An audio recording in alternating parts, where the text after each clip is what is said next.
CC വിഷനിലേക്ക് ഏവർക്കും സ്വാഗതം. ഇന്ന് നമ്മോടൊപ്പം സംസാരിക്കാൻ എത്തിയിരിക്കുന്നത് ശ്രീ അനിൽ കൊടിത്തോട്ടമാണ്. അദ്ദേഹത്തെ ഞാൻ പരിചയപ്പെടുത്തുന്നത് തന്നെ അധികമാണെന്ന് എനിക്ക് തോന്നുന്നുവെങ്കിലും ഒരു വേദാധ്യാപകനാണ്, നല്ലൊരു പ്രാസംഗികനാണ്, താർക്കികനാണ്. അത്യാവശ്യം രാഷ്ട്രീയ നിരീക്ഷകൻ എന്ന പേരും അദ്ദേഹത്തിന് യോജിക്കുന്നതാണ്.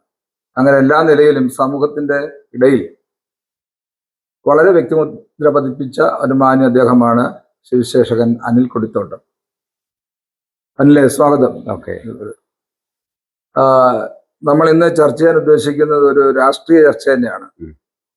ഈ രാഷ്ട്രീയം നമ്മുടെ ആളുകൾക്ക് അത്ര പിടിക്കുമെന്ന് എനിക്കറിയാൻ മേല. സഭാ രാഷ്ട്രീയം പറയുകയും അതിനകത്ത് ഗ്രൂപ്പിസം പറയുകയും ഇത് ചെയ്ത് എല്ലാവർക്കും ഇഷ്ടമാണ്. എന്നാൽ നമ്മൾ ഈ ലോകത്തിലാണ് ജീവിക്കുന്നത്. ഈ രാഷ്ട്രീയം ഇല്ലാതെ ഒരു മനുഷ്യനുമില്ല. രാഷ്ട്രീയം ഇല്ലെന്ന് പറയുന്നത് വെറുതെ പറയുന്നതല്ല, എല്ലാവരുടെ ഉള്ളിൻ്റെ രാഷ്ട്രീയമുണ്ട്. പിന്നെ നമ്മളെപ്പോലെയുള്ള ചിലരത് തുറന്നു പറയും. ഞാനാണ് തുറന്നു പറയും ഏത് രാഷ്ട്രീയ പാർട്ടിയിലാണ് വിശ്വസിക്കുന്നത് വെച്ചാൽ ഓപ്പണായിട്ട് പറയും. എനിക്ക് എന്ത് മടിയൊന്നും. അതുകൊണ്ട് നമുക്കിന്ന് രാഷ്ട്രീയ ചർച്ച ചെയ്യാം. ഇപ്പോൾ പഞ്ചായത്ത് ഇലക്ഷൻ നടക്കുകയാണ് കേരളത്തിൽ. പ്രധാനമായി ചർച്ച ചെയ്യപ്പെടുന്ന ഒരു വലിയ വിഷയം CPM BJPയുമായി ഒരു ബാന്ധവത്തിൽ എത്തിച്ചേർന്നിട്ടുണ്ടോ? മുമ്പൊക്കെ അത് പറയുമ്പോൾ എന്നെ സംബന്ധിച്ചിട്ട് എനിക്ക് വിശ്വസിക്കാനേ കഴിഞ്ഞിരുന്നില്ല. പക്ഷേ അടുത്ത നാളിലെ ഇവരുടെ പ്രവർത്തനങ്ങളും ചില കേസുകൾ, ചില ബന്ധങ്ങൾ, ഇടപെടലുകളെല്ലാം കാണുമ്പോൾ നമുക്ക് ആ സംശയം ബലപ്പെട്ടു വരികയാണ്. ഞാൻ ഏതാണ്ട് അങ്ങ് വിശ്വസിക്കുകയാണ് അങ്ങനെ ഒരു ബാന്ധവം ഉണ്ട് എന്ന്. അതിനൊരു രാഷ്ട്രീയ നിരീക്ഷകൻ എന്ന നിലയിൽ എങ്ങനെയാണ് ഇതിനെ കാണുന്നത്? ഈ കേരള ഗവൺമെന്റുകൾ തമ്മിലുള്ള ഒരു സഖ്യത്തെ, അല്ലെങ്കിൽ അവർ തമ്മിലുള്ള ഒരു നയതന്ത്ര ബന്ധത്തെ, ആ പദം ഉപയോഗിക്കാം, അത് നമുക്ക് വിടാം അതിൻ്റെ വഴിക്ക്. ഉദാഹരണം, ഇപ്പോൾ അവസാനം വന്ന PM ശ്രീ പദ്ധതി അടക്കം, അത് ഏത് രാഷ്ട്രീയ കക്ഷിയാണെങ്കിലും അതൊക്കെ സാധിക്കും. പക്ഷെ അതിൽ ഇടതുപക്ഷം പിന്നെ ആദർശം പറഞ്ഞിട്ട് പോയി ഇത് ചെയ്യാതിരിക്കണമായിരുന്നു. അതൊരു സത്യം. പരസ്യമായിട്ട് PM ശ്രീ പദ്ധതി എഴുതുക, എന്നിട്ട് ജോൺ ബ്രിട്ടാസിനെ ഒരു പാലമാക്കി ഉപയോഗിച്ചു എന്നൊക്കെ അദ്ദേഹം തന്നെ പറയുന്നു, മന്ത്രിയും പറയുന്നു. അപ്പൊ അത് അങ്ങനെയൊക്കെ. പക്ഷെ അതിനും മാപ്പ് കൊടുക്കാം, കാരണം അത് നമ്മുടെ പണമാണത്. PM ശ്രീ പദ്ധതി എന്ന് പറഞ്ഞാലും ജനങ്ങളുടെ നികുതിയാണ്. അത് പറയണം ഇവിടെ. എന്നാൽ രാഷ്ട്രീയപരമായ ഒരു വലിയ നയവ്യതിയാനം ഇടതുപക്ഷ പാർട്ടികളിൽ സംഭവിച്ചിരിക്കുന്നു. മൊത്തം ഇടതുപക്ഷ പാർട്ടികളിലും. ഇടതുപക്ഷം എന്ന് ഞാൻ ഉദ്ദേശിച്ചത് CPM CPI ഉള്ളൂ, ബാക്കി ജനാധിപത്യ കക്ഷികളാണ്. അപ്പൊ അവരിൽ നിന്ന് ഇപ്പം കെ മാണിയുടെ പാർട്ടിയോ ഒന്നും ഇതിന് ഇടതുപക്ഷ പാർട്ടി എന്ന് പറയാൻ പറ്റില്ല. അപ്പോൾ ഇങ്ങനെയുള്ള ഈ രണ്ട് പ്രബല കക്ഷികളും സംഘപരിവാർ അജണ്ടകളിലേക്ക് പോയിട്ടുണ്ട്. സംഘപരിവാർ നിർദ്ദേശിക്കുന്ന വഴിയിലൂടെ സഞ്ചരിക്കാൻ അവർ ബാധ്യസ്ഥരാകുന്നുണ്ട്. അതിനൊരു ഭരണത്തിൽ ഇപ്പൊ സെൻട്രൽ ഗവൺമെന്റും സ്റ്റേറ്റും ഒക്കെ ആയിട്ട് ധാരണ പോകണമല്ലോ, പണമൊക്കെ നമുക്ക് കിട്ടണമല്ലോ, അതൊക്കെ ആകാം. പക്ഷെ രാഷ്ട്രീയ മേഖലയിൽ ഇവരൊരു കളി കളിക്കുന്നുണ്ട്. തീർച്ചയായിട്ടും ഉണ്ടോന്ന് പറഞ്ഞാല് രണ്ട് കാര്യങ്ങളാണ്. ഒന്ന്, കോൺഗ്രസ് ദുർബലമാകണമെന്ന് BJP ആഗ്രഹിക്കുന്നു. കാരണം കോൺഗ്രസ് ദുർബലമാകുന്ന ആ വാക്കും ആ ശൂന്യതയിലേക്കാണ് BJP ഇന്ത്യയിലെ എല്ലാ സ്റ്റേറ്റിലും കാലെടുത്ത് വെച്ചത്. അത് വിജയിക്കുകയും ചെയ്തു. അപ്പോൾ കേരളത്തിലെ രാഷ്ട്രീയം മതന്യൂനപക്ഷങ്ങൾ ശക്തമാണ്. അപ്പോൾ അവിടെ മതന്യൂനപക്ഷങ്ങളുടെ വോട്ട് അങ്ങനെ പെട്ടെന്ന് BJPക്ക് കിട്ടൂല. അപ്പോൾ ഭൂരിപക്ഷത്തെ സ്പ്ലിറ്റ് ചെയ്തുകൊണ്ട് മാത്രമേ, അത് CPMന്റെ കയ്യിലാണ്, ആ വോട്ടിലേക്ക് നുഴഞ്ഞു കയറാൻ BJP ശ്രമിക്കുന്നതിൻ്റെ ആദ്യ ഭാഗമായിട്ട് മതന്യൂനപക്ഷങ്ങളിൽ ഒരു വിഭാഗത്തെ കൂടെ നിർത്താൻ ഇപ്പോൾ ശ്രമിക്കുന്നുണ്ട്. അപ്പോൾ അപ്പുറത്ത് ഒരു ഭരണ തുടർച്ച CPM ഇടതുപക്ഷ കക്ഷികളും ആഗ്രഹിക്കുന്നു. അപ്പോൾ ഭരണ തുടർച്ച എന്ന ഒറ്റ കാര്യത്തിൽ നിൽക്കുമ്പോൾ എല്ലാത്തരം തത്വങ്ങളും അപ്രസക്തമാക്കിക്കൊണ്ട് ഇതുവരെ കാണാത്ത വിധത്തിലെ ഒരു രഹസ്യ ബാന്ധവം ഇവർക്കിടയിൽ രൂപപ്പെട്ടു എന്ന് പൊതുജനങ്ങൾ വിശ്വസിക്കുന്നുണ്ട്, ധാരാളമായിട്ട് വിശ്വസിക്കുന്നുണ്ട്. ഉദാഹരണങ്ങൾ നിരത്തി നമുക്ക് വേണമെങ്കിൽ അത് സ്ഥാപിക്കാനും പറ്റും. പക്ഷെ അത് സത്യം പറഞ്ഞാൽ നമുക്ക് എങ്ങനെയത് നമ്മൾ മനസ്സിലാക്കിയ ഇടതുപക്ഷ പ്രസ്ഥാനം ഇങ്ങനെ ഒരു വ്യതിചലനം, തീവ്ര ഹിന്ദുത്വ വിശ്വാസം പേര് നടക്കുന്ന ഈ ആളുകൾ, ഇവരുമായിട്ടുള്ള ഈ എങ്ങനെ ഈ CPM അങ്ങനെ ഒരു ബന്ധം സ്ഥാപിക്കാൻ പറ്റും? എനിക്കതൊന്നും ആലോചിക്കാൻ പോലും നമുക്ക് പറ്റുന്നില്ല, ചിന്തിക്കാൻ പോലും പറ്റുന്നില്ല. പക്ഷെ എനിക്ക് തോന്നുന്നത് ഇത് ഈ എന്തോ കാര്യസാധ്യത്തിനും എന്തോ അടിയൊഴുക്കുകൾ ഇതിന്റെ പിന്നിലുണ്ട്. പണപരമായ പ്രശ്നങ്ങളോ അല്ലെങ്കിൽ അതുമായി ബന്ധപ്പെട്ട് എന്തെങ്കിലും കാര്യങ്ങൾ ഇതിനകത്ത് കാണുമല്ലോ. തീർച്ചയായിട്ടും അത് അതിൽ പലതരം അഴിമതി കേസുകൾ ഉണ്ട്. അഴിമതി കേസുകളടക്കം അങ്ങോട്ടും ഇങ്ങോട്ടും ഭയപ്പെടാൻ പാകത്തിന് ഒത്തിരി കാരണങ്ങൾ. കാരണങ്ങളുണ്ട്. അതിൽ വിട്ടുവീഴ്ച ചെയ്തേ പറ്റുള്ളൂ. ആ വിട്ടുവീഴ്ചകളൊക്കെയാണ് നമുക്ക് ഒരു രാഷ്ട്രീയമായി നമ്മുടെ മുമ്പിൽ പ്രത്യക്ഷപ്പെടുന്നത്. ഒരു ഉദാഹരണം പറയാം. ഇന്ത്യയിൽ ഒരു സ്റ്റേറ്റിലും ഇല്ല ഈ ഫോർവേഡ് ക്ലാസ്സിന് വേണ്ടിയുള്ള സംവരണം ഇല്ല. ഇല്ല. ഇന്ത്യയിലെങ്ങും ഇല്ല. ഇല്ല ഇല്ല ഇല്ല. പക്ഷെ അത് BJPയുടെ പ്ലാനാണ് സാമ്പത്തിക സംവരണം. അപ്പോൾ ആ സാമ്പത്തിക സംവരണം വളഞ്ഞ വഴിക്ക് നടപ്പിലാക്കുകയാണ്. അത് 10% വരുന്ന ഒരു കമ്മ്യൂണിറ്റിക്ക് വേണ്ടി ആ കമ്മ്യൂണിറ്റിയിൽ നിന്നുള്ള വോട്ട് ഇടതുപക്ഷത്തിന് കിട്ടാറില്ല. വോട്ടേ കിട്ടാറില്ല. അത് BJPക്കും കോൺഗ്രസിനും പപ്പാതി പോകുന്ന വോട്ടിൽ പെറുക്കിയെടുക്കാവുന്ന കുറേ വോട്ട് മാത്രം കിട്ടുന്ന ഒരു കമ്മ്യൂണിറ്റി. ആ കമ്മ്യൂണിറ്റിയിൽ നിന്ന് 11 മന്ത്രിമാർ വന്നിരിക്കുകയാണ്. 11 മന്ത്രിമാർ. ഇപ്പോൾ 11 മന്ത്രിമാരുണ്ട് നായർ സമുദായത്തിൽ നിന്ന്. അതെ, നമ്മൾ അങ്ങനെ പറയുന്നത് കുഴപ്പമില്ല. അതിപ്പം ഒരു രാഷ്ട്രീയം പറയല്ലേ. അതെ, രാഷ്ട്രീയം, കേരള രാഷ്ട്രീയം, ഇന്ത്യൻ രാഷ്ട്രീയം ജാതീയതയിൽ അധിഷ്ഠിതമാണ്. അല്ലാതെ അതിൽ നിന്ന് മുക്തിയൊന്നുമില്ല. രണ്ടാമത്തെ കാര്യം, അതിന് പുറമെയാണ് ഈ ദേവസ്വം ബോർഡിലെ ഇത്രയും തസ്തികകൾ. ഒപ്പം മലയാളി മെമ്മോറിയൽ മുതൽ ഇങ്ങോട്ട് അവര് സമരം ചെയ്തൊക്കെ നേടിയെടുത്താണ്. പക്ഷെ ഇന്നിപ്പോ ഒരു കാര്യം, ഒരു സമരവും ചെയ്യാതെയാണ്, ഒന്നും ചോദിക്കാതെ 10% സംവരണം. കുസാറ്റിലൊരു നിയമനം വരുമ്പോൾ അവിടെ 2000 സംതിങ് വരുന്ന റാങ്കിൽ കിടക്കുന്ന 2400 പരം റാങ്കിൽ കിടക്കുന്ന ഒരു നായർക്കുട്ടി പരിഗണിക്കപ്പെട്ടത് മെറിറ്റിൽ 200 ഉള്ള കുട്ടിക്ക് കിട്ടാതെയാണ്. പത്രവാർത്ത വന്നത് മെറിറ്റിനെ വിഴുങ്ങിയ സംവരണമെന്നും പറഞ്ഞാണ് വന്നത്. പക്ഷെ ഞാൻ ചോദിക്കട്ടെ, ഈ മുന്നോക്കക്കാരിൽ ദാരിദ്ര്യം അനുഭവിക്കുന്ന ആളുകൾ ധാരാളം ഉണ്ട്. അതെ, ഇവരൊക്കെ ഈ വസ്തുവകളെല്ലാം കാണാൻ പറ്റും ഓണമുണ്ടും മറ്റു പല രീതികളിലും ഒക്കെ അന്യാധീനപ്പെട്ടു പോയി. ഇപ്പൊ അത് ജാതി ശ്രേണി പറയുന്നതല്ലാതെ എനിക്ക് തോന്നുന്നില്ല പണ്ടുള്ള പല പ്രമുഖ മുന്നോക്ക കുടുംബങ്ങളും ഇന്ന് പാപ്പരാണ്. അപ്പൊ അങ്ങനെയുള്ള കുട്ടികൾക്ക് ഒരു ജോലി കിട്ടുന്നതിനൊരു സംവിധാനം ഏർപ്പെടുത്തിയാൽ തെറ്റുണ്ടോ അതിനകത്ത്? അതൊരു തെറ്റായ നിരീക്ഷണമാണ്. സംവരണവും വെൽഫെയറും രണ്ടാണ്.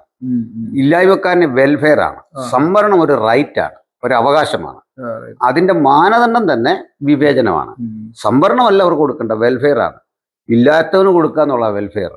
അപ്പൊ വെൽഫെയർ വഴി അത് ഡെവലപ്പ് ചെയ്തെടുക്കണ്ടേ. ഇത് അവകാശം പറഞ്ഞ് അവിടെ കൊണ്ട് ചിന്തുമ്പോൾ 200 റാങ്കിൽ കിടക്കുന്ന മെറിറ്റിലെ കുട്ടിക്ക് കിട്ടാതെ 2400 വരുന്ന എന്റെ പരിധി 8 ലക്ഷമാണ്. വാർഷിക വരുമാനം 8 ലക്ഷമാണ്. 65,000 രൂപ പ്രതിമാസ സാലറി ഉള്ള ഒരു ഇൻകം ഉള്ള ഒരാളുടെ കുട്ടിക്ക്, നായരാണെങ്കിൽ അവരുടെ സംവരണം കഴിഞ്ഞേ OBC, ദലിത്, SIUC ഈ കമ്മ്യൂണിറ്റികൾക്ക് കിട്ടൂ എന്നുള്ളൊരു അസമത്വം ഇടത് സർക്കാർ കൊണ്ടുവന്നിരിക്കും. അപ്പൊ ഈ സത്യത്തിൽ ഇവര് ഈ ആളുകളെ ഈ ജനക്ഷേമമൊന്നോ ജാതി മത ചിന്തയില്ലാത്ത ഒരു സമൂഹമാണ് നമ്മൾ ഈ ഇടതുപക്ഷ പ്രസ്ഥാനത്തെ കുറിച്ച് കണ്ടിരിക്കുന്നത്. അതെ, ഈ പള്ളിയിലൊക്കെ പോവുമെങ്കിലും ദൈവവിശ്വാസം നമുക്കുണ്ടെങ്കിലും നമ്മുടെ ഉള്ളിന്റെ ഉള്ളിൽ ദൈവവിശ്വാസം കിടക്കട്ടെ, എങ്കിലും ഒരു സമത്വം, എല്ലാ മനുഷ്യരും ഒരുമിച്ച് ഒരുപോലെ ഭക്ഷണം കഴിച്ച് ഒരുപോലെ നല്ല വീട്ടിൽ താമസിച്ച് എല്ലാ ഭൂമിയിലെ അർഹതയുള്ളതെല്ലാം ഒരുപോലെ ആസ്വദിച്ച് എല്ലാവർക്കും കിട്ടണം നന്മകൾ. അങ്ങനെയാണ് നമ്മൾ ആഗ്രഹിക്കുന്നത്. അതിന് സോഷ്യലിസ്റ്റ് വ്യവസ്ഥയും കമ്മ്യൂണിസവും ഇവരുടെ ഈ ഇടതുപക്ഷ പ്രസ്ഥാനങ്ങളുടെ ഇതൊക്കെ വലിയ കാരണമായിട്ടുണ്ടെന്നൊക്കെയാണ് നമ്മൾ റഷ്യയിലെയും ചൈനയിലെയും കഥ കേട്ട് പഠിച്ചിരിക്കുന്നത്. അങ്ങനെയാണ് നമ്മൾ അതിനകത്ത് പോയി ചാടിയത്. പക്ഷെ എൻ്റെ അറിവിൽ ഇപ്പൊ ഞാൻ ചോദ്യം ചോദിക്കുന്ന നാളെ ഞാൻ ഉത്തരം പറയേണ്ട സാഹചര്യം വരികയാണ്. എന്റെ അറിവിൽ ഇതൊരു ചീഞ്ഞ പ്രസ്ഥാനമായിട്ട് തന്നെയാണ് എനിക്ക് തോന്നുന്നത്. ഞാൻ ആ വാക്ക് തന്നെ ഉപയോഗിക്കുകയാണ്. ഇത് ജനങ്ങൾക്ക്, പാവങ്ങളെ ഇവരൊന്നും കാണുന്നില്ലെന്നാണ് എൻ്റെ അഭിപ്രായം. തീർച്ചയായിട്ടും ഇതൊരു മധ്യവർഗ സമൂഹത്തിന്റെ അഭിവൃദ്ധിയാണ് ഇതുകൊണ്ട് സംഭവിച്ചത്. ഇപ്പം 50-ലെ ഭൂപരിഷ്കരണം എടുത്താൽ പോലും അതെല്ലാം പാളിപ്പോയ നയങ്ങളാണ്. അതുപോലെ സ്വകാര്യവൽക്കരണത്തെ അന്ന് ഭൂമിക്ക് വിലയില്ല, ഭൂമി ഉണ്ട്. ഭൂമി ഉള്ള കാലത്താണ് ഇത് ആദ്യത്തെ ഒരു ആധാരം ഇന്ത്യയിൽ നടക്കുന്നത്. 1869 നിങ്ങളുടെ നാട്ടിൽ അറിയോ? അത് അല്ല, ഇടുക്കിയിലാണ്. 3000 ഏക്കർ സ്ഥലം സെന്റിന് 4 അണ വിലക്ക് കേണൽ മൺറോയുടെ കൊച്ചുമകൻ മേടിക്കുക, ഇടുക്കി മൂന്നാറിൽ. ആദ്യത്തെ ആധാരമൊക്കെ കേരളത്തിൽ രേഖപ്പെടുത്തും. അപ്പൊ അന്ന് ഭൂമിക്ക് വിലയില്ലെന്ന് അർത്ഥം. അവിടുന്ന് ഒരു കാലഘട്ടം കഴിഞ്ഞ് ഈ ഭൂപരിഷ്കരണമൊക്കെ വരുമ്പോഴേക്കും 10 ഏക്കർ കൊടുക്കാവുന്ന സന്ദർഭത്തിലായി 10 സെന്റ് കൊടുക്കും. 1000-2000 ഏക്കർ ഉള്ളവന്റെ കുടികിടപ്പ് വാശായി കിടക്കുന്ന ആളുകൾക്ക് ഇവർ കൊടുത്ത 10 സെന്റ്. അതെ, അല്ല അതേപോലെ തന്നെ ആദിവാസിക്ക് സ്ഥലം കൊടുക്കുന്ന CK ജാനു നേരിട്ട് ഇങ്ങനെ സംസാരിച്ചാണ്. അവർക്ക് ഉടമസ്ഥതയില്ല, കാരണം വിൽക്കാനും പണയം വെക്കാനും പറ്റില്ല. ഇവരെ വിശ്വാസമില്ല, ഇവർ വെള്ളം അടിക്കുക. അങ്ങനെയൊക്കെ ഒരു പൗരനെ സർക്കാർ മുൻവിധിയോടെ കാണുക എന്ന് പറഞ്ഞാൽ ഇവനിത് വെക്കാതെ രക്ഷയില്ല. മുള കെട്ടിക്കണ്ടേ വേറുടെ ഭൂമി. അപ്പൊ ഇത്തരത്തിലുള്ള കാര്യങ്ങൾക്ക് നിന്നു കൊടുത്തു. അത് ഭൂമി അന്യാധീനപ്പെട്ടു പോകാതിരിക്കാൻ ഭൂമി ഉണ്ട് ഇവിടെ. ഭൂമി ഇതിന്റെ ഇടയ്ക്ക് ഉമ്മൻചാണ്ടി സർക്കാർ ഭരിക്കുമ്പോൾ 3000-ഓളം ഏക്കറാണ് കത്തോലിക്ക സഭയ്ക്ക് പതിച്ചു കൊടുക്കുന്നത്. ഇങ്ങനെ ഭൂമിയുണ്ട്. ഭൂമി കൊടുക്കുന്ന ആർക്കാണ്? അർഹതപ്പെട്ടവർക്കല്ല കൊടുക്കുന്നത്. അപ്പൊ ഇങ്ങനെയുള്ള ഒത്തിരി കാര്യങ്ങൾ നമ്മുടെ ഇടത് വലത് സർക്കാരുകൾ ചെയ്തിട്ടുണ്ട്. ഇവിടെ ഇപ്പൊ ഈ സത്യത്തിൽ ഈ സ്വർണ്ണക്ക് കള്ളക്കടത്ത് നമ്മുടെ ആ പെൺകുട്ടി സ്വപ്ന സുരേഷുമായി ബന്ധപ്പെട്ടുണ്ടായ ഒത്തിരി ഇഷ്യൂസ്, ആ കേസുകളൊക്കെ എവിടെ പോയി? ഇനി ഈ ശബരിമലയിലെ ഈ സ്ത്രീ പ്രവേശനവുമായി ബന്ധപ്പെട്ട അന്ന് നടന്ന അടിയും പിടിയൊക്കെ ആയിട്ട് കിടന്ന് BJP-ക്കാർക്ക് എത്ര കേസുകൾ ഉണ്ടായിരുന്നു? ഈ കേസുകളൊക്കെ എവിടെ പോയി? ലാവ്ലിൻ കേസ് എവിടെ പോയി? ഇപ്പോ മുഖ്യമന്ത്രിയുടെ മകളുടെ പേരിലുണ്ടായിരുന്ന കേസ് എവിടെ പോയി? ചുരുക്കത്തിൽ പറഞ്ഞു കഴിഞ്ഞാൽ ED ഒരു തട്ടിപ്പ് പ്രസ്ഥാനമായിട്ടാണ് എനിക്ക് തോന്നുന്നു. എന്തൊക്കെ ഒരു ധാരണ ഇവരൊക്കെ ED വരുന്നില്ല ഇലക്ഷന്റെ ടൈമില്ല. അത് തന്നെ അവര് തന്നെ ദുഷ്പേരുണ്ടാക്കുകയാണ് ഇത്തരം കേസുകൾ. ഇപ്പൊ ലാവ്ലിൻ കേസുകളുള്ള കാലത്തൊക്കെ നമ്മൾ എഴുതുന്നുണ്ട്. പക്ഷെങ്കിൽ ലാവ്ലിനിൽ കേസ് ഉണ്ടെങ്കിൽ അത് എടുത്തിടേണ്ട ഇലക്ഷന്റെ ടൈമിലല്ല. അപ്പോൾ ഒരു രാഷ്ട്രീയ ആയുധമായി ED ഉപയോഗിക്കപ്പെടുന്നുണ്ട്, ഒത്തീർപ്പിന് ED ഉപയോഗിക്കുന്നുണ്ട് എന്നൊക്കെ പറയേണ്ടി വരും അങ്ങോട്ടും ഇങ്ങോട്ടും. അപ്പൊ ബ്ലാക്ക് മെയിലിംഗ് രാഷ്ട്രീയം കറക്റ്റ് നമ്മുടെ ശങ്കരാടി പറയുന്ന ഒരു അന്തർധാരമുണ്ട്. തീർച്ചയായിട്ടും അതില്ലെന്ന് പറയാൻ പറ്റില്ല. ഇവർ തമ്മിലുള്ള അകലം. പക്ഷെ ഞാൻ ചോദിക്കട്ടെ അനിലെ, അങ്ങനെയാണെങ്കിൽ ഈ പാർട്ടികൾ തമ്മിൽ, അതായത് ഈ RSS-ഉം CPM-ന്റെ പ്രവർത്തകരും തമ്മിൽ എന്തുദ്ദേശത്തില്ല ഇവർ അങ്ങോട്ടും ഇങ്ങോട്ടും അടിച്ച് തല്ലി മരിച്ചത്? എത്ര അങ്ങോട്ടും ഇങ്ങോട്ട് വെട്ടിക്കൊന്നു, എത്ര പേരെ? അപ്പൊ ആ ആത്മാക്കൾ, നമ്മൾ അങ്ങനെ ആത്മാക്കളുണ്ടോ ഇല്ലെന്ന് രണ്ടാമത്തെ വിഷയം. ഇവരോടൊക്കെ എങ്ങനെ മാപ്പ് കൊടുക്കും? കാരണം ഇവർ നേതാക്കന്മാരുടെ നിലനിൽപ്പിന് വേണ്ടി ഇവർ കൊന്നൊടുക്കിയ ആളുകളുമായിട്ട് ഇവർ ധാരണ വെക്കുന്നു. തിരിച്ചു അങ്ങനെ തന്നെ RSS-കാർ കൊന്നൊടുക്കിയ CPM-മായിട്ട് അവരും അടുക്കുന്നു. അപ്പോൾ ഇവിടെ 90%, 95% ജനങ്ങളും ഇത് പകച്ചു നിന്ന് കാണുകയാണ്. എന്തോ കാര്യസാധ്യത്തിന് വേണ്ടി ഈ സകല പ്രത്യയശാസ്ത്രങ്ങളും മറന്നിട്ട് ഇവർ ഒന്നിക്കുന്ന കാഴ്ച. അപ്പൊ ഈ മരിച്ചവരുടെ കുടുംബങ്ങളൊക്കെ അവരോട് എന്ത് ആത്മാർത്ഥതയുണ്ട്? അത് ഈ അണികളെ സംബന്ധിച്ചിടത്തോളം ഇവർ അന്ധമായ ഒരു രാഷ്ട്രീയ ബോധത്തെ പിൻഗമിച്ചു പോയി ഇങ്ങനെ ചെയ്യുന്നത്. പക്ഷേ ചെറുപ്പക്കാരിലെ ആത്മാർത്ഥതയാണ് വിശ്വസിക്കപ്പെട്ടത്. അതിലിനിയും വേറൊന്ന് കാണുന്നത്, ഈ ഇടത് പാർട്ടി CPM-ഉം CPI-യും ഉണ്ട് ഇക്കാര്യത്തില്. കാരണം CPM-നേക്കാൾ ശരിക്കും ഒരു NSS-ന്റെ യൂണിറ്റ് പോലെ പ്രവർത്തിക്കുന്ന പാർട്ടിയാണ് CPI. അത് ശരിക്കും കരയോഗം പാർട്ടിയാണത്. അല്ല വേറെന്താ പാർട്ടി? അങ്ങനെ പറയാന്ന് പറഞ്ഞാൽ അവരുടെ 4 മന്ത്രിമാരാരാ? 4 മന്ത്രിമാരും നായർസാണ്. പ്രബല വകുപ്പുകളൊക്കെ ആയിരിക്കുന്നത്. ആ വകുപ്പുകളിൽ വെച്ചിരിക്കുന്ന പ്രൈവറ്റ് സെക്രട്ടറിമാരാരാ? ഇവരുടെ പ്രൈവറ്റ് സെക്രട്ടറിമാരെ. ഞാനിതെല്ലാം കണക്കെടുത്തിട്ടായി പറയുന്നത്. ആ പദം ഉപയോഗിക്കുന്നത് തെറ്റാന്നറിയില്ല. കേരളം ഒരു ശൂദ്രാധിപത്യത്തിന്റെ കീഴിലാണ്. ശൂദ്രാധിപത്യം എന്നൊരു പദം ഉപയോഗിക്കാൻ കാരണം ദൈവം ഉണ്ടാക്കിയ പദമാണ്, ഞാൻ ഉണ്ടാക്കിയല്ല. ദൈവം ഏതാണെങ്കിലും വിഷ്ണു ആണെങ്കിലും മഹേശ്വരനാണെങ്കിലും അങ്ങനെ ഉണ്ടാക്കിയത് എനിക്ക് കളയാൻ പറ്റിയല്ല. ഞാനെന്തിനത് കളയുന്നത്? ദൈവദത്തമായൊരു പ്രമാണത്തിൽ കിടക്കുന്ന പദമാണ്. ആ പദത്തിന് ഭംഗിയുണ്ടോ ഇല്ലോ എന്നുള്ളത് അവരാ തീരുമാനിക്കണ്ട. ആര്? ഈ പദം കൊണ്ടുവന്നവരാണ്. ചാതുർവർണ്ണയത്തിലെ അവസാനത്തെ കണ്ണിയാണല്ലോ ഇത്. അപ്പൊ ഇപ്പൊ ഈ ദേവസ്വം ബോർഡ് എടുക്കുക, അതൊരു ശൂദ്ര ബോർഡാണ്. ഇതിൽ പിടിക്കപ്പെട്ട ആളെടുക്കുക. എന്ത് സമരം ഇല്ലാത്ത? നമ്മള് മധു എന്ന് പറഞ്ഞ അട്ടപ്പാടിയിൽ അടിച്ചു വന്നു. ചോറ് അവൻ കട്ടത്. അവനെ കള്ളൻ തന്നെയാ വിളിക്കുന്നത്, അല്ലേ? വണ്ടി ചോർ എന്ന് പറഞ്ഞാൽ കള്ളൻ എന്നാ വിളിക്കുന്നത്. അവന്റെ മോഷണം പോലും താരതമ്യേന ചെറിയൊരു കാര്യമാണ്. ഒരു വീട് കയറി എന്തൊക്കെയോ അവൻ എടുത്തു എന്നുള്ളതാണ്. എന്നാൽ ഇന്ന് ഈ വിജയ് മല്യ കൊടുത്ത സ്വർണ്ണപ്പാളി, വിജയ് മല്യ കൊടുത്ത സ്വർണ്ണപ്പാളിയെ കുറിച്ച് നമ്മൾ പറയാൻ ആരാന്ന് ചോദിച്ചാൽ വിജയ് മല്യയുടെ കടവും കൂടെ നമ്മൾ വീടുന്നുണ്ട് ഇപ്പം, ഇല്ലേ? ചായ കുടിക്കുക വഴി നമ്മുടെ GST എല്ലാം കൊണ്ട് വിജയ് മല്യയുടെ കടം വീടുക. അതിന്റെ ഒരു ഓഹരി വിജയ് മല്യ അയ്യപ്പനോട് താമസിക്കുക. വിജയ് മല്യ അദ്ദേഹം അടിച്ചു മാറ്റിന്റെ ഒരു ഭാഗം വഴിപാട് കൊടുത്തു. അതിന്റെ നല്ലൊരു ഭാഗം തന്ത്രി ശ്രേഷ്ഠന്മാരും ഇവരിവിടെ കൊണ്ടുപോയി. ഇവരെ നമ്മുടെ രാജ്യത്ത് ഭരണകൂടം എങ്ങനെയാ വിളിക്കുന്നത്? ഇവർക്ക് എത്ര നാള് കഴിഞ്ഞാൽ അറസ്റ്റ് ഉണ്ടാകുന്നത്? ഇപ്പോഴിനി ആയിരിക്കാം പത്മകുമാറിനെയും വാസുവിനെയൊക്കെ. എത്ര ഭയാനകമാണ്. അതില് ഹരിവരാസനം എഴുതിയ ആളിന്റെ കൊച്ചുപോനാണ് ഈ പത്മകുമാർ. ഹരിവരാസനം എന്ന് പറഞ്ഞ ഒരു ഭക്തിഗീതമാണ്. അപ്പൊ ഇത്രയും യേശുദാസാണ് അതിന്റെ. ഇത് ഇങ്ങനെ ഉള്ള ഒരു പശ്ചാത്തലത്തിൽ നിന്ന് വന്ന ആളുകളെ ഇവരെ ഈ ക്ഷേത്ര സ്വത്തെല്ലാം കൂടെ മുടിപ്പിച്ചിട്ട് ഇത് എവിടെ പോയി നിൽക്കുന്നു? എന്താണ് ഈ സ്ഥിതി? അപ്പൊ നമുക്ക് ഇവർക്ക് തമ്മിൽ അത് BJP-ക്കും കേസില്ല, CPM-നും പ്രശ്നമില്ല. എന്ത് ചെയ്ത് ഇതിലും ചെറിയൊരു കാര്യത്തിന് കോടതി വിധിക്കാണ്. ഇവര് തമ്മിൽ യാതൊരു പ്രശ്നമില്ല, എനിക്ക് തോന്നുന്നില്ല. പ്രശ്നമില്ല. പക്ഷെ ഒരു കാര്യം സംബന്ധിച്ച പറ്റി, ഇവര് തമ്മിലുള്ള അടിപിടിയും ആക്രമണം കൊലപാതകങ്ങളും കുറഞ്ഞിട്ടുണ്ട്. അല്ലേ? അതെ. അത് കുറയണം. ഇനി ഇവരിനി BJP മാർക്സിസ്റ്റ് പാർട്ടിയും കൂടെ അല്ല സഖ്യമായി ഇവരിനി ഇനി രാജീവ് ചന്ദ്രശേഖർ ഒരു ഡെപ്യൂട്ടി മുഖ്യമന്ത്രിയായി, CPM ഒരാൾ മുഖ്യമന്ത്രിയായി ഒരു അലയൻസിൽ ഇവരങ്ങ് പോയാലും കുഴപ്പമില്ല. ഇവർ തമ്മിലുള്ള കൊലപാതകം കണ്ണൂർ ഭാഗങ്ങളിൽ നിന്നെങ്കിൽ അതൊരു വലിയ കാര്യം. ഈ ധാരണ കൊണ്ട് അതിന്റെ നേട്ടങ്ങൾ ഉണ്ടാകട്ടെ. അല്ല, അത് ഒത്തിരി മാറ്റം ഉണ്ടായിട്ടുണ്ട്. അതിന്റെ കാരണം കുട്ടികള് ഒരു വീട്ടിൽ 2 പേരാ. അപ്പൊ അവര് ഈ ടെക്കികളോ അല്ലെങ്കിൽ ഈ വിധത്തിൽ പഠിപ്പുള്ളവരാണ്. അപ്പൊ അവരുടെ ആ വിദ്യാഭ്യാസം രാഷ്ട്രീയത്തെ ഒരു പ്രൊഫഷനായിട്ട് കാണാൻ പ്രേരിപ്പിച്ചു.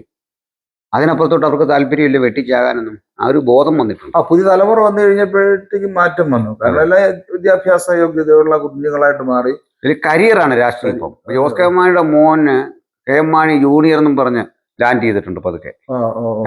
അത് വേറെ ആള് വരാത്തെന്തുണ്ടാ? ഇവർക്ക് കരിയർ അടുത്ത മന്ത്രിയാ, അല്ല കേവലം MLA അല്ല. വൈഫ് മത്സരിക്കാനായിട്ട് കഴിഞ്ഞിടയ്ക്ക് പ്ലാൻ ചെയ്തല്ലോ. അല്ല, ജോസ് കെ മാണിയുടെ വൈഫിനെ സ്ഥാനാർത്ഥിയാക്കണം എന്നൊക്കെ പറഞ്ഞ ഇടയ്ക്കൊരു സംസാരം ഉണ്ടായിട്ടുണ്ടായിരുന്നു. അപ്പൊ ഏതായാലും CPM ഉം BJP-യും തമ്മിൽ ഒരു അന്തർധാര, ഒരു ഇലക്ഷൻ ധാരണ വെളിപ്പെടുത്താത്ത രീതിയിൽ, പരസ്യമാക്കാത്ത രീതിയിൽ ഉണ്ട് എങ്കിൽ നമ്മളൊക്കെ എന്തിനാ ഈ BJP-യോട് നമ്മൾ പിണങ്ങുന്നത്? BJP-യോടുള്ള പരിഭവം എന്നെ സംബന്ധിച്ച് പ്രത്യയശാസ്ത്രപരമാണ്. അത് വേറൊരു വശമാണ്. അല്ല, എന്നാലും നമ്മുടെ മനസ്സിലിരിക്കുന്ന എനിക്ക് അങ്ങോട്ട് തമാശല്ല അനിൽ സാറേ. ഞാനിങ്ങനെ ചുമ്മാ ഇരിക്കുമ്പോൾ ചിന്തിക്കും, എത്രയോ പേര് അങ്ങോട്ടും ഇങ്ങോട്ടും വെട്ടിയും കുത്തിയും കൊന്ന് തല വെട്ടിയെടുത്ത് കൊണ്ടുവന്ന് കലിങ്കേ വെക്കുന്നു, മാഷിനെ കയറി വെട്ടിക്കൊല്ലുന്നു. ഇവര് തമ്മിലുള്ള കൊലപാതക പരമ്പരകൾ കേരളത്തിൽ എത്രയോ വർഷങ്ങൾ അരങ്ങേറിയിട്ട് ഇവര് തമ്മിൽ അണികളെല്ലാം ചത്തു കഴിഞ്ഞപ്പോൾ ഇവരെല്ലാം മുകളിലുള്ളവരെല്ലാം സെറ്റപ്പായി എന്ന് പറയുമ്പോൾ മുകളിലുള്ള ഇവരുടെ എന്തുമൊക്കെ സംരക്ഷിക്കാനും സ്വത്തുക്കളുടെ പരിരക്ഷയ്ക്കും വേണ്ടി അല്ലേ ഈ കള്ളക്കളി മുഴുവൻ നടത്തി? ഇവരാരോട് ഇതിന് കാലം മാപ്പ് കൊടുക്കും ഇവർക്ക്? അങ്ങനെ ഉണ്ടെങ്കിൽ, ഈ ഒരു അലയൻസ് ഉണ്ടെങ്കിൽ ഈ കാലം മാപ്പ് കൊടുക്കും ഇവർക്ക്? അല്ല, അലയൻസ് ഉണ്ടെങ്കിൽ എന്നൊരു പ്രയോഗമില്ല. ഉണ്ട്. മലയാളി ഉയർന്ന സാക്ഷരതാബോധമുള്ളവരാണ്. അത് ഏതാണ്ടല്ലെങ്കിൽ നമുക്കെല്ലാം ഒരുപോലെ ഇങ്ങനെ തോന്നുന്നത് എന്തുകൊണ്ടാണ്? തീർച്ചയായിട്ടും നമ്മൾ സാധാരണ മനുഷ്യരാണ്. നമുക്കെല്ലാം തോന്നുന്ന നിലയിലേക്ക് നിരീക്ഷകരുടെ വശത്തു നിന്നല്ല കാണുന്നത്. സാധാരണ മനുഷ്യനും അത് ഫീൽ ചെയ്യുന്നു. ഇത്തരം ഒരു ബന്ധം ഇവർ തമ്മിലുണ്ട്. അതുകൊണ്ട് ചിലതരം കേസുകൾ തമസ്കരിക്കുന്നു, ചില പുതിയ പ്രവണതകൾ രൂപപ്പെട്ടു. അത് പാർട്ടികളെല്ലാം തമ്മിലുണ്ട്. ഇപ്പൊ രാഷ്ട്രീയം കേരളത്തിൽ പുതിയൊരു തലം തേടുക. ആദർശവും പോയി, ഒന്നുമില്ല. ഇടതുപക്ഷം ഭരണ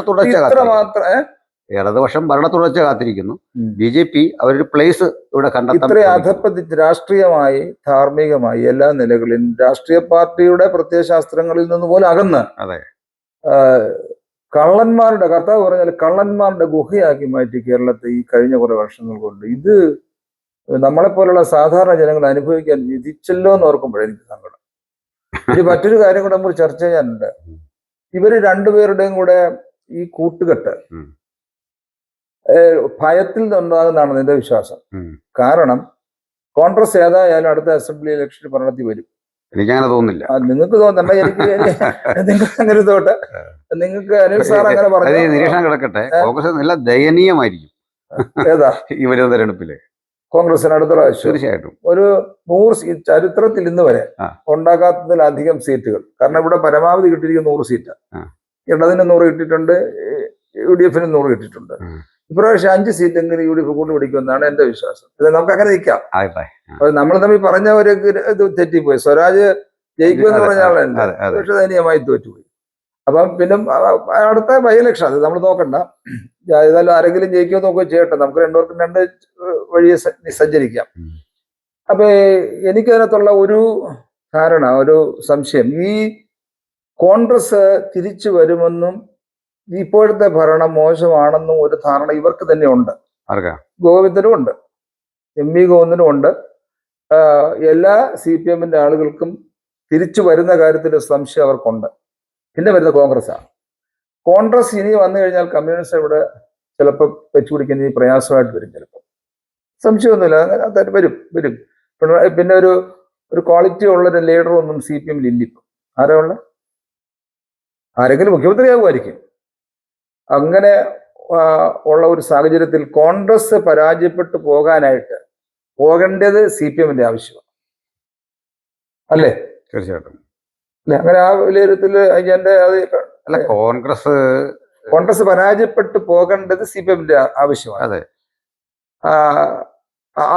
അതുകൊണ്ട് പരമാവധി കോൺഗ്രസ് ജയിക്കാതിരിക്കാനുള്ള എല്ലാ പരിപാടിയും ചെയ്യുമെന്നാണ് എന്റെ വിശ്വാസം. അതിൽ വേറെ കാണണ്ട. അതായത് ഈ മെയിൻ സ്ട്രീം മുന്നണി 3 എണ്ണത്തിലും ക്വാളിറ്റി ഉള്ള ഒരു പുതുതലമുറ ലീഡർഷിപ്പ് വരുന്നില്ല. അപ്പുറത്ത് രാജീവ് ചന്ദ്രശേഖരന് എന്തോ അദ്ദേഹത്തിന്റെ പൊളിറ്റിക്കൽ ബാക്ക്ഗ്രൗണ്ട് ഒന്നുമില്ല. ഈ ഇപ്പുറത്ത് സംഭവിക്കുന്നത് അവിടെ ലീഡറുണ്ട്, കോൺഗ്രസ് ലീഡറുണ്ട്, പ്ലേസ് ചെയ്യേണ്ടവരെ അല്ല പ്ലേസ് ചെയ്യുന്നത്. ഒരു 2-3 പേര് അതിൽ നല്ല രീതിയിൽ പാർട്ടിയെ മുമ്പോട്ട് വിന്നബിലിറ്റി ഉള്ള ലീഡേഴ്സ് ഉണ്ട്. അപ്പൊ അവരെ പ്രയോജനപ്പെടുത്തുന്നില്ല. ഞാൻ ശശി തരൂരിനെ ഒന്നും അല്ല ഉദ്ദേശിച്ചത്. അല്ലല്ല, മുരളീധരനെ പോലുള്ള ആളുകളുണ്ട്. മുരളീധരനും അതുകൊണ്ട് VD സതീശനും ഉണ്ട്. പിന്നെ അപ്പൊ ഇത് അടുത്ത് വരുന്നൊരു പ്രശ്നം എന്ന് പറഞ്ഞാല് ഇതിനകത്തെ ഇത്തരം ആഭ്യന്തര പ്രശ്നങ്ങൾ ഒരു ഘടകമാണ്. ആഭ്യന്തര പ്രശ്നങ്ങൾ ഘടകമാണ്. DCCകൾ പലതും നിർജീവമാണ്. അല്ല, അതിനകത്ത് എനിക്ക് അതിനോട് ഒട്ടും ഞാൻ ചോദിക്കുന്നു. കോൺഗ്രസ് ഗ്രൂപ്പ് ഇല്ലെങ്കിൽ, അടിപിടി ഇല്ലെങ്കിൽ കോൺഗ്രസ് അല്ല. അതെ. ഇപ്പൊ നമുക്ക് ആന്റണി പോയതൊക്കെ ഓർമ്മ ഉണ്ടാവുമല്ലോ. അപ്പം ആന്റണിയും അന്ന് റെഡി കോൺഗ്രസ് എന്താ ഉണ്ടാക്കി പോയത്? ഇവര് പോയിട്ട് അന്ന് നയനാരുടെ കൂടെ ഇവര് ഭരിച്ചതാ. അതെ അല്ലെ? കോൺഗ്രസ് ഇന്ദിരാഗാന്ധി 300-400 വോട്ട്. അതെ, അന്ന് ഭരിച്ചിട്ട് അത്രയും ഒരു വിഘടനം, അതായത് കോൺഗ്രസിന്റെ വെട്ടിപ്പിളർന്ന് ഇടതുപക്ഷത്തിന്റെ കൂടെ ഭരണം നടത്തിയ കോൺഗ്രസ്, അത്രയും ദയനീയമായ ഒരു ഗ്രൂപ്പിസം, അത്രയും അതിഭീകരമായ ഗ്രൂപ്പിസം ഇന്ന് കോൺഗ്രസിൽ ഇല്ല. എന്ത് കോൺഗ്രസ് പറയുന്നത്? മനുഷ്യരെന്നുള്ള നിലയിൽ 2 പേര് കൂടും 3 പേര് കൂടുന്നിടത്ത് അഭിപ്രായ വ്യത്യാസം ഉണ്ടാവുക സ്വാഭാവികമാണ്. കോൺഗ്രസിൽ ഗ്രൂപ്പ് എല്ലാ കാലവും ഉണ്ട്, ഗ്രൂപ്പ് ഇല്ലെങ്കിൽ കോൺഗ്രസ് ഇല്ല.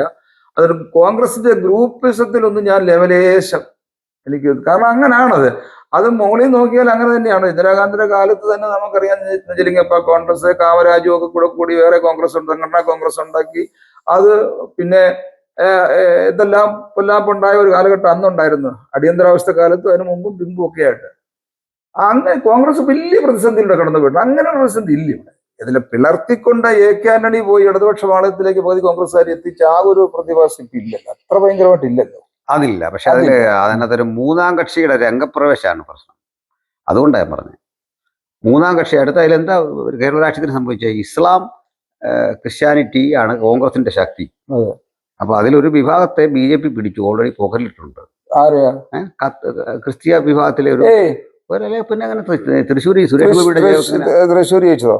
തൃശ്ശൂർ കോൺഗ്രസ് ഇടതുപക്ഷ വോട്ട് ചെയ്ത് BJP. അല്ല, ഇടതുപക്ഷം കഴിഞ്ഞ ഇടത്തൊക്കെ നില മെച്ചപ്പെടുത്തിയിട്ടുണ്ട്. ഉണ്ട്, വോട്ട് കൂടുതലാണ്. ആർക്ക്? കഴിഞ്ഞിടത്തേക്കാൾ വോട്ട് കൂടുതലുണ്ട്. സുനിൽകുമാർ വോട്ട് കൂടുതലാണ് പിടിച്ചത്. മുരളീധരൻ 3-ാം സ്ഥാനത്താണ്. ക്രിസ്ത്യൻ കമ്മ്യൂണിറ്റി, അവിടുത്തെ കാത്തലിക് കമ്മ്യൂണിറ്റിയാണ് പ്രബലമായ ഗ്രൂപ്പ്. അവര് വോട്ട് ചെയ്തെന്നാണോ? രണ്ടാമത് ഇവിടെ ക്രിസ്തീയ വോട്ടുകൾ ഒരു നല്ല % കാത്തലിക്സ് BJPയിലേക്ക് തിരിഞ്ഞിട്ടുണ്ട്. എനിക്ക് നല്ല സ്പ്ലിറ്റ് ഉണ്ടാക്കാൻ BJPക്ക് കഴിഞ്ഞിട്ടുണ്ട്. അത് കാരണം മുമ്പ് പറഞ്ഞല്ലാണ്, എങ്ങനെ ഈ കേസുകൾ വെച്ചുകൊണ്ട് ഈ ഇടതുപക്ഷ നേതാക്കന്മാരെ വിരട്ടുന്നു. ഇതേ വിധത്തിൽ FCR പോലെയൊക്കെയുള്ള ചില കാര്യങ്ങൾ വെച്ചുകൊണ്ട് വിദേശ വരുമാനത്തിന്റെ അതൊരു സ്ഥായിയായ ഒരു ബന്ധമാണെന്ന് എനിക്ക് തോന്നുന്നില്ല. ഇപ്പൊ ഈ നമ്മുടെ പെന്തക്കോസ്തൽ ഉപദേശിമാരും മുമ്പ് BJPക്ക് വേണ്ടി വോട്ട് പിടിച്ച് നടന്നുണ്ട്. പണ്ട് ഈ ചെങ്ങന്നൂർ ബൈ ഇലക്ഷനിൽ ശ്രീധരൻപിള്ളയ്ക്ക് വേണ്ടി എത്ര മാസ്റ്റർമാർ പോയി അവിടെ വർക്ക് ചെയ്തു. നമ്മുടെ ജോൺ ജോസഫ് പോലും അദ്ദേഹം ദേശീയ ന്യൂനപക്ഷ കമ്മീഷൻ അംഗമായിരുന്നു കോൺഗ്രസിന്റെ കാലത്ത്, പിന്നെ BJPയുടെ കാലത്തുമായി. അദ്ദേഹത്തിന് ഒരു വിധേയത്വം BJPയോട് അദ്ദേഹത്തെ കുറ്റം പറയാൻ പറ്റില്ല, കാരണം അദ്ദേഹത്തിന് നല്ല പൊസിഷൻ കൊടുത്തപ്പോൾ അദ്ദേഹം അവരുടെ കൂടെ പോയി. നമ്മളുടെ പെന്തക്കോസ്ത് സമൂഹത്തിന് വിഭിന്നമായിട്ട് അണികൾ സുശക്തരാണ് കത്തോലിക്കരുടെ. അവരുടെ ചില രൂപതകളിലെ പ്രധാന തർക്ക വിഷയം തന്നെയാണ് ഇപ്പോഴും. അതിലൊരു വിഭാഗത്തെ കൂടെ നിർത്താൻ BJP ശ്രമിക്കുന്നുണ്ട്. ശ്രമം കുറേയൊക്കെ വിജയിച്ചിട്ടുണ്ട്. എങ്കിലും അവരുടെ മനസ്സെല്ലാം UDF പാളയത്തിലാണ്. അതൊരു സത്യമാണ്. അപ്പോൾ ഇത് ഒരു പരിധിവരെ ബാധിക്കുന്നുണ്ട്. 3-ാം കക്ഷി ഇല്ലാത്തതാണ് പണ്ടത്തെ കാലത്തെ സൗകര്യം. 2 കൂട്ടരെയും പ്രശ്നമാണ് BJP. കാരണം BDJS ഒക്കെ രൂപപ്പെട്ടതോടുകൂടി ഈഴവ വോട്ടുകൾ ഇടതുപക്ഷത്തോട് BJPയിലേക്ക് തിരിയുന്നു. BDJS വഴി. BDJS ഒന്നും ഇപ്പൊ ഇല്ലെന്ന്, അതിലൊന്നും ജനങ്ങൾ അല്ല. അത് ഇനിയിപ്പോൾ അതായത് ഇത് എന്താ എന്നറിയാം, BDJS വോട്ടിലാവോ ഇല്ലാതിരിക്കുകയും ചെയ്യട്ടെ. BDJS വന്നതോടുകൂടി ഇവർക്ക് വോട്ട് കൊടുക്കാന്നൊരു മാനസികാവസ്ഥ പാവങ്ങളായ ഈഴവ കമ്മ്യൂണിറ്റിയുടെ രൂപപ്പെട്ടു, സമ്പന്നരുടെ അല്ല. അങ്ങനെയെങ്കിൽ അവർക്ക് നേരെ താമരയിലോട്ട് വരാൻ എന്താ ബുദ്ധിമുട്ട്? ഇത് നോക്കിയാണ് ഇപ്പൊ CPM കളിക്കുന്നത്. ഈ ഹിന്ദുത്വമൊക്കെ എടുത്ത് പ്രയോഗിക്കുന്നത് ഇവർ പോകാതിരിക്കണം, ഇതിനു വേണ്ടിയാണ് ഇപ്പൊ ശ്രമിക്കുന്നത്. അപ്പൊ ഇപ്പുറത്തുള്ള കാര്യം എന്താ, ഇനി ഞാൻ ചോദിക്കുന്ന മറ്റു കാര്യം, ഈ CPM-നകത്ത് അല്ല CPM-ൽ അനുഭാവികളോ അല്ലെങ്കിൽ പാർട്ടി മെമ്പർമാരായിട്ടിരിക്കുന്ന ആളുകൾ, CPM-നോട് ചേർന്ന് നിൽക്കുന്ന ആളുകൾ നല്ലൊരു പങ്കും BJP-യിലോട്ട് പോയിട്ടില്ലേ? ഇല്ല, അങ്ങനെ പറയാനൊക്കെ ആകത്തില്ല. കാരണം വെച്ചാൽ CPM നിൽക്കുന്ന ഒരു പാർട്ടി കേഡർ സേഫ് സോണിലാ. അവനതിന് അത് വിട്ടുപോകേണ്ട കാര്യമില്ല. അവരെ തൊഴിൽ മേഖല ഒക്കെ വെച്ച് അവനല്ല പ്രശ്നം. ഞാൻ എത്ര CPM ഒരു 3-3.25 ലക്ഷം പാർട്ടി പ്രവർത്തകരേ ഉള്ളൂ, കേഡർ മെമ്പർമാര്. 5 ലക്ഷത്തോളം ഉണ്ടെന്ന് തോന്നുന്നു അത് മൊത്തത്തിലാ. 2.5, 3 അല്ലെങ്കിൽ 4 ലക്ഷം കുട്ടിക്കും അതിൽ കൂടുതൽ ആളുകളില്ല. ഇവര് അതിന്റെ പാർട്ടി കൊണ്ട് എന്തെങ്കിലും ആനുകൂല്യമുള്ളവരോ ഗുണങ്ങളുള്ളവരോ ആയ മനുഷ്യരാണ്. ഇപ്പൊ ഒരു മന്ത്രി എടുത്ത അയാളുടെ ഭാര്യയ്ക്ക് ജോലി, മക്കൾക്ക് ജോലി, അടുത്തൂൺ പറ്റിയൊക്കെല്ലാം ജോലിയുണ്ട്. നമ്മൾ കാണാത്ത ഒത്തിരി സാമ്പത്തികമായ കാര്യങ്ങൾ, ബാങ്കുകൾ, സഹകരണ ബാങ്കിലെ ജോലി, ഇതെല്ലാം ഇവർക്ക് തന്നെയാണ്. അവരെ ആ മേഖല വിട്ട് അവരവിടെ സേഫാണ്. അതിവിടെ നിന്നും. പക്ഷേ ജനങ്ങള് അത് എത്ര ശതമാനം ഉണ്ട്? 3.5 കോടി ജനങ്ങളുണ്ട് ഇവിടെ. അതെ, അല്ല കൂടെ നിൽക്കുന്നവനെ പ്രീതിപ്പെടുത്താൻ എല്ലാ കാലവും ഒരു 5% ആളുകള് നിഷ്പക്ഷമായിട്ട് നിൽക്കും. അവരുടെ ചാഞ്ചാട്ടമാണ്.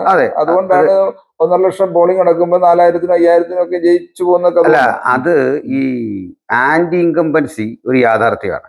അത് ഭരണവിരുദ്ധ വികാരങ്ങളുണ്ട്. ഈ ഭരണവിരുദ്ധ വികാരത്തിന് ഒത്തിരി ഘടകങ്ങളുണ്ട്. ഇത് എവിടേക്ക് രണ്ടിടത്തേക്ക് ചെതറണം. ഭരണവിരുദ്ധ വികാരം ഒരാളാണ് പണ്ട് പിടിക്കുന്നത്. പണ്ട് UDF-ന്റെ ഭരണത്തോട് വിരോധം വന്നാൽ അത് നേരെ LDF-ന് പോകും. LDF-നോട് വിരോധം വന്നാൽ UDF-ന് പോകും. ഭരണവിരുദ്ധ വികാരം രണ്ട് വഴിക്ക് പോയാലോ? അപ്പൊ മറ്റേ ആള് ഈ 5% വോട്ടിനെ അതിജീവിച്ച് വരാൻ വലിയ പാടില്ല. അതൊക്കെ കണക്കൂട്ടലാണ്. നമ്മൾ ഈ ഭരണം പിടിച്ചെടുക്കാൻ കഴിയാത്ത ഒരു പാർട്ടിക്ക് നമ്മുടെ ആളുകൾ വോട്ട് ചെയ്യല, മലയാളി വോട്ട് ചെയ്യല. നമ്മൾ ആദ്യം പറഞ്ഞല്ലോ, മലയാളിയുടെ സാമാന്യ രാഷ്ട്രീയ ബോധം നല്ല ബോധമുള്ളവർ തന്നെ. അത് വെറുതെ എന്തിനാ നമ്മുടെ വോട്ട് കളയുന്ന, ഭരിക്കാൻ കിട്ടുന്ന കക്ഷി കൊടുത്തേക്കാന്നൊക്കെ ചിന്തിക്കും. കുറച്ച് വോട്ടുകൾ മാറിപ്പോകും. പക്ഷെ എന്നാലും നമ്മളെ ചർച്ച ചെയ്തുകൊണ്ടുവന്ന വിഷയത്തിൽ നമ്മൾ അല്പം മാറിപ്പോയി. നമ്മൾ ഈ ഇടതുപക്ഷ പാർട്ടികളുടെ BJP ചങ്ങാത്തമാണ് നമ്മൾ ചർച്ച ചെയ്തുകൊണ്ട് വന്നത്. അത് അന്തർധാരയിൽ നിലനിൽക്കുന്നു. അസംബ്ലി ഇലക്ഷനിൽ അതവര് പ്രാക്ടീസ് ചെയ്യും. സാധ്യതയേറെയാന്ന് പറഞ്ഞാൽ ഒരു 4-5 സീറ്റില് ഒരു അഡ്ജസ്റ്റ്മെന്റ് ചെയ്ത് BJP പഴയ പോലല്ല. അവർക്ക് പോക്കറ്റിൽ വോട്ട് കിടപ്പുണ്ട്. പഴയ BJP ആയിട്ട് കാണാൻ പാടില്ല. 10,000-ൽ താഴെ മാത്രം വോട്ടുണ്ടായിരുന്ന BJPക്ക് ഇപ്പൊ എത്ര സ്ഥിതി? 240 മണ്ഡലങ്ങളിൽ. ഇന്ത്യയിലെ 3ാമത്തെ പാർട്ടി BJP, കേരളത്തിലെ 3ാമത്തെ. അതിനുശേഷം ബാക്കിയുള്ളൂ. പിന്നെ ലീഗാ 4. അല്ല, 3ാമത്തെ 4ാമത്തൊന്നും ഇല്ലല്ലോ. അതുകൊണ്ട് പിന്നെ അല്ല, 4ാമത് ലീഗുണ്ട്. അങ്ങനെ league, CPM, Congress, BJP, league, CPI, Mani. അപ്പൊ ഈ BJP CPM ബാന്ധവത്തെ എങ്ങനെ കോൺഗ്രസ് അതിജീവിക്കും? അത് ഈ അത്ര എളുപ്പമല്ല ഇപ്പോഴത്തെ പാർട്ടി മെക്കാനിസം. ഒന്നാമത് സാമ്പത്തിക ഇല്ലായ്മ കോൺഗ്രസിന്റെ ഒരു പ്രശ്നമാണ്. പണമില്ലായ്മ. ഈ കോർപ്പറേറ്റുകൾ പണം കൊടുക്കണ്ടേ? എന്താ ഇപ്പൊ പണ്ടൊക്കെ നമ്മുടെ ഇലക്ഷനിൽ നമ്മളെല്ലാം പിരിവ് മേടിക്കുമായിരുന്നു. ഇപ്പൊ എന്താ പിരിവ് വേണ്ടാത്ത?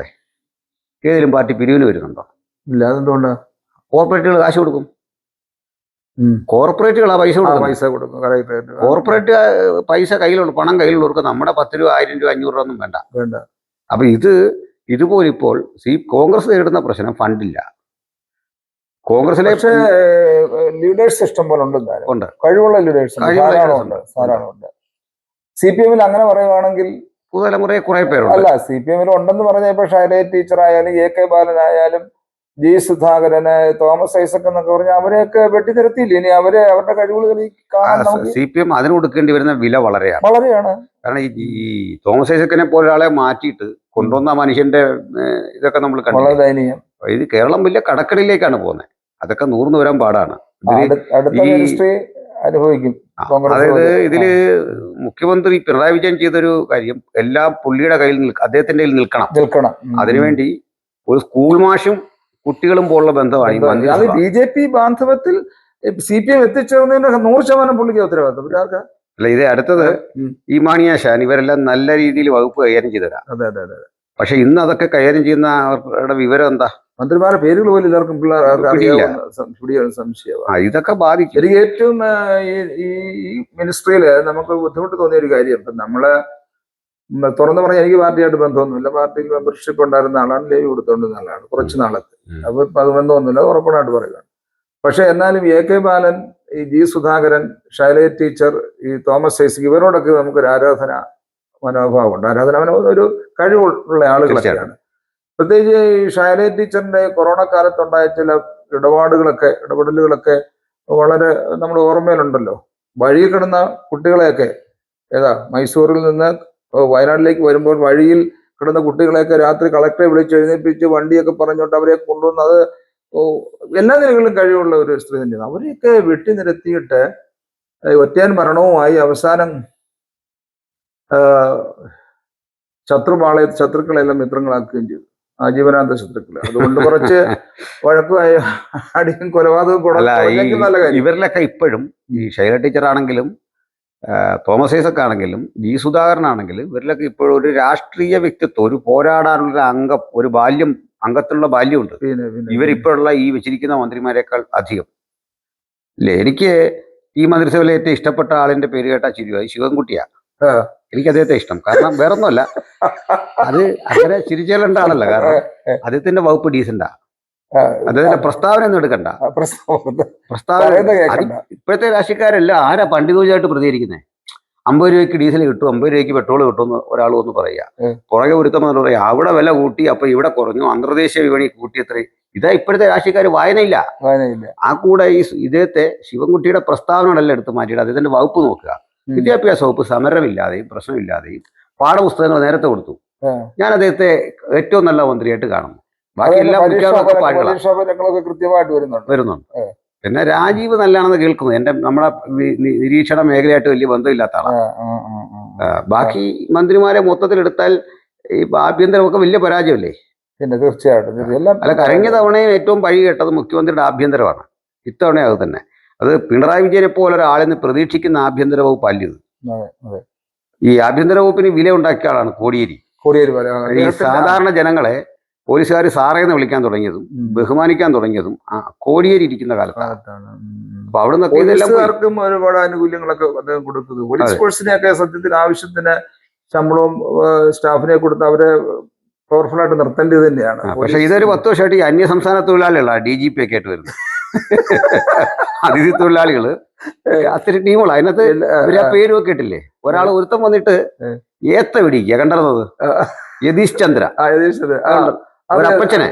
ഇയാളുടെ വല്യപ്പനാകാൻ പ്രായമുണ്ട്. അയാളത് ഇങ്ങനെ വെച്ചിട്ട് വഴി നിന്നെന്ന് പിന്നെ അടിച്ചു. അതെ അതെ. പിന്നെ അത് കേരളമായിട്ട് പ്രക്ഷോഭം ഉണ്ടായി. ഇത്തരം വിവരദോഷികളെയാണ് ഈ സ്ഥാനത്ത് ഇരുത്തുന്നത്, ഇവിടെ കൊണ്ടിരുത്തിയേക്കുന്നത്, കേരളം പോലൊരു സ്ഥലത്ത്. സത്യത്തിൽ പിന്നെയും നമ്മള് സഖാവ് പിണറായിലേക്ക് ചെല്ലുന്നത്. അദ്ദേഹത്തിന്റെ എന്താണ് ഇങ്ങനെയൊക്കെ അദ്ദേഹം ആയിപ്പോന്ന് എനിക്കറിയാമല്ലോ. അദ്ദേഹത്തിന്റെ ധൂർത്തടിച്ച ചെലവുകള്, കാർ മേടിക്കാൻ ഇപ്പൊ കാറിനെ കുറിച്ചൊക്കെ എത്രയോ വീഡിയോകൾ വന്നു, അതിലൊന്നും പോകുന്നില്ല. എന്നാലും ഒരു സാധാരണ ജനവിഭാഗങ്ങൾ, ഇപ്പൊ നമ്മളൊക്കെ ദാരിദ്ര്യ അവസ്ഥയിൽ അനുഭവിച്ച കഥകൾ നമ്മളിപ്പോൾ ഓർക്കാറുണ്ട്. ഇതിനകത്ത് നമുക്ക് ശ്രദ്ധിക്കേണ്ട ഒരു കേസാണ് ഈ ചീഫ് വിപ്പ്. ഈ ചീഫ് വിപ്പ് എന്ന് പറഞ്ഞൊരു തസ്തികയുണ്ട്. ജോർജിന്റെ കാലം പോലെ നമ്മളത് അറിയാൻ തുടങ്ങി. PC ജോർജിന്റെ അല്ലേ? ഈ ചീഫ് വിപ്പിന്റെ ഓഫീസിലാണ്ട് 20-ലധികം സ്റ്റാഫാണ്. 1 ലക്ഷം 1.5 ലക്ഷം രൂപ സാലറി. ഇയാളുടെ ജോലി എന്താന്ന് വെച്ചാൽ ഈ അവിശ്വാസ പ്രമേയം വരുമ്പോൾ എങ്ങനെ വോട്ട് ചെയ്യണമെന്നൊരു സജഷൻ കൊടുക്കുക. ഇദ്ദേഹത്തിന്റെ ഓഫീസിൽ നിന്ന് ഇത് പോവുക. ഇനി ഇത് അംഗീകരിക്കണമെന്നൊരു നിയമം MLA മാർക്കില്ല. കാരണം ഇവർക്ക് പാർട്ടി വിപ്പുണ്ട്. പാർട്ടി വിപ്പ് കൊടുക്കുന്ന വിപ്പ് അംഗീകരിച്ചാൽ മതി. ഇനി അതിലെ വിഷയം 100 MLA മാരുള്ള അല്ലെങ്കിൽ 99 MLA മാരുള്ള ഒരു സംവിധാനത്തിൽ അവിശ്വാസ പ്രമേയം എന്നൊരു കാര്യമില്ല. അപ്പൊ ഇദ്ദേഹത്തിന്റെ ഓഫീസ് 5 വർഷമായിട്ട് ഒരു സജഷനും കൊടുക്കേണ്ടതില്ലാത്ത വിധത്തിൽ പൂട്ടിക്കെട്ടി കിടക്കുകയാണ്. 20 പേര് വന്നിരിക്കുക. വിവരാവകാശം വെച്ച് ഇതിന്റെ സേവനം എന്തായിരുന്നു ചോദിച്ചു കഴിഞ്ഞാൽ വെറും 0 എത്ര കോടി രൂപ നമ്മുടെ തിന്നു നിർത്തു. അപ്പൊ ഇതിലെ വിഷയം അടുത്തത് ഇതെല്ലാം പറയുമ്പോൾ ഇനി വരുന്ന കോൺഗ്രസ് ഇതൊന്നും ചെയ്യരുത്. അതാ വിഷയം. കോൺഗ്രസ് വരുമെങ്കിൽ നമ്മൾ ഈ ആന്റി ഇൻകംബൻസി ആക്കണമെന്ന് ഒരുത്തന്നെ ചെയ്യുക. എനിക്ക് വേണമെങ്കിൽ ഇത്രയും ഈ പണം ധൂർത്തടിച്ച് അമിതമായ വാഹനങ്ങൾ വാങ്ങിക്കൂട്ടിയും സ്റ്റാഫിനെ വെച്ചും ഈ പാവപ്പെട്ട ജനങ്ങൾ കൊടുക്കുന്ന ഈ ടാക്സ് കൊണ്ട് സുഖിച്ച് സുഖകരമായ ജീവിതവും ഭീകരമായ ജീവിതവും എല്ലാം കൂടെ കൂടിയ ഇത് ഇങ്ങനെയൊക്കെ നയിക്കാനായിട്ട് ദാരിദ്ര്യത്തിൽ നിന്ന് വളർന്ന ഒരാൾക്ക് എങ്ങനെ കഴിയും? ഇപ്പൊ നമുക്കിപ്പോ ആവശ്യത്തിന് ഭക്ഷണം കഴിക്കാനുള്ള വകകളൊക്കെ നമുക്കുണ്ട്. പക്ഷെ നമ്മുടെ ബാല്യകാലത്തെ ഓർക്കുമ്പോൾ നമ്മൾ അറിയാതെ വേർപ്പെട്ടു പോലെ. തീർച്ചയായിട്ടും അതാണ് മനുഷ്യൻ അല്ലേ? കരയുമ്പം ഒരുത്തന്റെ സങ്കടാവസ്ഥയിൽ നമ്മളും കരയണം, അതാണ് മനുഷ്യൻ. അവൻ ചിരിക്കുമ്പോൾ നമ്മളും ചിരിക്കണം, അവൻ സന്തോഷിക്കുമ്പോൾ നമ്മളും സന്തോഷിക്കണം, അതാണ് മനുഷ്യൻ എന്ന് പറയുന്നത്. ഇവിടെ എല്ലാത്തിനെയും ചവിട്ടി ഞെരിച്ചിട്ട് എല്ലാം മറന്നിട്ട് ഹിറ്റ്ലറൊക്കെ ജീവിച്ചതുപോലെ എന്നൊക്കെ അല്ല, ഇതെല്ലാം പറയുമ്പോൾ ഈ മാർസൊക്കെ ഒത്തിരി മനുഷ്യജീവിതത്തോട് ഐഡന്റിഫൈ ചെയ്ത ഇഴുകിച്ചേർന്ന മനുഷ്യരായിരുന്നു. ജർമ്മൻ കൊടീശ്വരനായിരുന്നു, അവിടൊക്കെ വന്നതാണ്. അതെ. അപ്പൊ അതിന്റെ പേരിൽ ഉള്ള ഒരു പ്രസ്ഥാനം രൂപവൽക്കരിച്ചിട്ട് അങ്ങേയറ്റം മുതലാളിത്തത്തിലേക്കും അവരെന്തിനെ എതിർത്തോ ആ ഒരു മാനസികാവസ്ഥയിലേക്ക് പോകുന്നത് തിരിച്ചു അധികാര ദൂരത്വം അതൊക്കെ ഭീകരമാണ്. ഈ 87 മിനിസ്റ്ററുടെ കാലത്താന്ന് തോന്നുന്നു ഈ ഒരു സുഗതൻ അല്ലേ, ആർ സുഗതൻ അല്ല, CPM-ന്റെ പണ്ട് ആർ സുഗതൻ അദ്ദേഹത്തെ ഈ മന്ത്രിയാകാനായിട്ട് EMS വിളിച്ചപ്പോൾ അത് നിങ്ങൾ ചെയ്താൽ മതി എന്നും പറഞ്ഞിട്ട് പാർട്ടി ബെഞ്ചിൽ കിടന്നുറങ്ങിയതായിട്ട് ഞാൻ വായിച്ചിട്ടുണ്ട് അദ്ദേഹത്തെ കുറിച്ചൊക്കെ. അതുപോലെ തന്നെ വിയറ്റ്നാമിലെ ഹോച്ചിമിൻ അല്ലേ പ്രസിഡന്റ്, അദ്ദേഹത്തെ കുറിച്ച് അങ്ങോട്ട് വായിച്ചിട്ടുണ്ട്. അത് ബുദ്ധദേവ് ഒക്കെ തന്നെ സിമ്പിൾ ലൈഫ്, വളരെ ലാളിത്യമുള്ള ജീവിതം. ഈ ഹോച്ചിമിൻ രാവിലെ 4 മണിക്ക് കൃഷിത്തോട്ടത്തിൽ പണിയെടുത്തിട്ടാണ് പോയിക്കൊണ്ടിരുന്നത്. അവിടെ ചെന്ന് അദ്ദേഹം ഈ സ്റ്റാഫിനോട് കൂടെ ഒരുമിച്ച് ചായ കുടിക്കുക. അപൂർവം മനുഷ്യർ ഇപ്പോഴും ഈ പന്നിനൊക്കെ അങ്ങനെ തന്നെയാ. പന്നിനോ ഈ പി ജയരാജനും പഴയ പാലോളി മുഹമ്മദ് കുട്ടിയൊക്കെ ഇപ്പോഴും ലാളിത്യ ജീവിതം തന്നെ നയിക്കുന്ന ആൾക്കാരാണ്. അങ്ങനെ കുറെ പേരുണ്ട്. പക്ഷെ എന്നാലും കൈ വിട്ടുപോയില്ലേ, സംഗതി വിട്ടുപോയില്ലേ. പാർട്ടിയും ഭരണവും ഒരു ബൂർഷ്വാ വ്യവസ്ഥിതിക്ക് മുകളിലുള്ള ഒരു പേര് വല്ലതും ഉണ്ടോ? അതിനും മുകളിൽ പോയില്ലേ.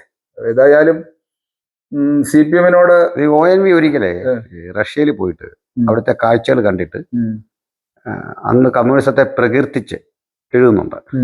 അത് കഴിഞ്ഞ് 2ാം തവണ ചെല്ലുമ്പോൾ പുള്ളി ഇത് നേരെ കടവിപരീതം കണ്ടു.